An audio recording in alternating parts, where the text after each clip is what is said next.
Okay, so back to Off the Grid. Yes, next band. We have an alternative indie band formed in 2021 by Joseph Don Pecayo, the frontman, singer, composer, and guitarist.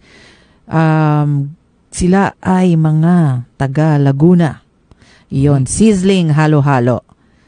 Yun, they are creating a powerful and emotionally charged sound that blends alternative punk rock and folk rock influences. Band members are, yun, taga Laguna nga, Calamba and Santa Rosa. Taga dyan din yung bassist ng Agaw Agimat, si Adeng. Hello, Adeng. Hello din sa kabanda natin sa Agaw Agimat kay Rainier. Yan. Yes. And si Don Pecayo, lead vocalist and guitarist. Clark Perez, bassist. JF Samonte, lead guitarist. Brian Sales, drummer and backing vocal on backing vocals. The band's independent music under distribution sa Ivory Records. 2022. Noong 2022, a solo project for Don who recorded most of the instruments and produced by himself. Yung mga songs nila ayos, The Best Ka Talaga, Ube, Friday na naman, and Miss Mael. Miss Mael. Signal the force in the indie and underground music scene. The band Sizzling Halo Halo was featured on Jam 88.3 FM radio, Line Check, Edge TV Philippines, Astig Radio, Abante Radio, Tabloidista, RJ Bistro Bravo, Executive Lounge, Rakista Radio Live, and Wish Bus, Wish 107.7, 1.5 FM radio, Uncharted. So, yung song na patugtugin natin ngayon, ang title, Joanne, yun yung latest or recent release nila. Ang story behind the song, it's about ghosting or abruptly ending all communication with a person without any explanation, leaving the other person in the dark about the reason for the sudden silence. Ikaw ba, mahilig ka mang ghosting? Ano na, intro na natin to kanta. Bakit ako na naman? Kasi, di ba? Okay, moving on. Here's Sizzling Halo Halo with Joanne, TPC, Jam 88.3, Off the Grid.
Punk Connection on Jam 88.3. And we are back. Yun. And before the break, you heard Joanne from Sizzling Halo Halo. Yun, from Laguna. Yun. Actually, nung nakasabay natin sila sa isang prod natin sa Vices and Other Bad Habits sa May Poblacion, Makati, iba yung tugtugan nila nun eh. Oo nga. Oo, so, reggae, di ba? Reggae ba? Reggae na rock. Mas siya, mas bigat, yon. So iba yung narinig natin ngayon. Anyway, baka dun patungo yung nila, yung or minsan kasi sa album, 'di ba, merong iba-ibang tunog. Oo, iba-ibang tunog eh. Hindi naman lahat pare-pareho. Minsan meron kang pang pang neutralize nung kasi para hindi nakakasawa yung tunog. Yes. So ang dami na rin nilang songs na gawa, no? Nung tumugtog nga sila sa Vice noon, marami na rin silang mga original songs.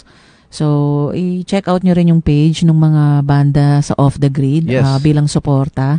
Yun, check out nyo yung mga page nila. So, yun. Thank you, Sizzling Halo Halo.